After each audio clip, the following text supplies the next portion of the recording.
Hey everyone, it's Father Chris with the thoughts of the week. Just two big thoughts for me. This is the beginning of Advent that we're in right now. So I want to talk to you about a couple of things I learned about Advent this weekend, and also about arriving to Mass and what that might mean. Sometimes it's just important to show up. So arriving at Mass, just get there. You know, some say it's 75% of holiness is being present. For example, this past Tuesday was Giving Tuesday, and I didn't have enough time to make it all the bells and whistles that the powers that be asked me to make it. But I said we can at least get it up on there. And lo and behold, someone gave $10,000 to St. Mary's School and Parish. So sometimes just being there, show up and see what else could happen. Same thing with Mass. You know, do we make excuses to go to Mass or excuses to stay away from Mass? And if we can just show up, maybe God has $10,000 or the spiritual equivalent. Once we show up, it's a good time to assess where our journey with God is going. What's in our control? What's not? How can we let go and let God? Hopefully there's some time to think about that on the way, or while you're seated waiting for that opening hymn to launch. And this reminds me of that plan. You know, shout out to the teachers of St. Mary's School. The lesson plan versus what happens in the lesson. And sometimes those formation pieces happen that are not planned, but they couldn't have happened if you weren't pursuing a plan. So what are you planning on? Can you plan to experience God at Mass? And at least see what happens next. Am I ready to give thanks to God?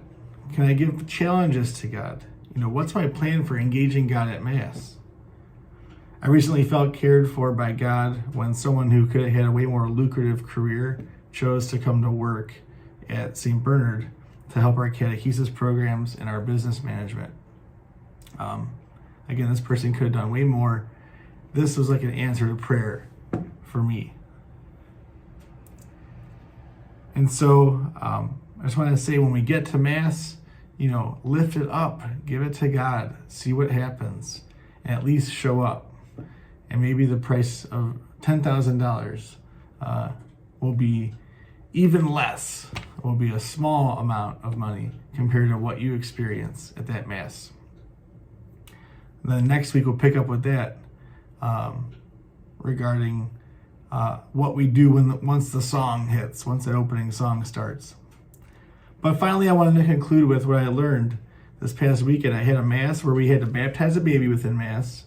The intention was for a young man deploying into the military, and we had also a seminarian speaking at that Mass. Plus, we had to bless the Advent wreath. So I'm like, how are we going to tie all this together? They call it the kitchen sink liturgy because it had everything in the kitchen sink. But I realized that these were all Advents in their own way. An Advent of presence, an Advent of word, an Advent of spirit, an Advent of action. You know, blessing the wreath, proclaiming the good things of this time of Advent. The baby just showing up to receive the baptism. This military man, or responding to the action that was asked of him. And the seminarian giving us his spirit and the spiritual realities he's encountering. I hope and pray for you an Advent of presence, an Advent of word, an Advent of spirit, and an Advent of action. How are yours or others' presences leading you to more possibilities?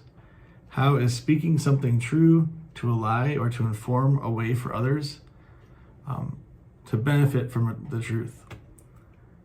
Notice what you notice. How is God orchestrating something for your spiritual benefit? What actions require our attention and best response? May all these ways be Advents, leading us to an opening whereby an encounter with God and his love is real and incarnate for us. That's what Advent is for, getting ready to see God and meet God incarnate. I hope and pray for you many kind of Advents, and we'll see you next time.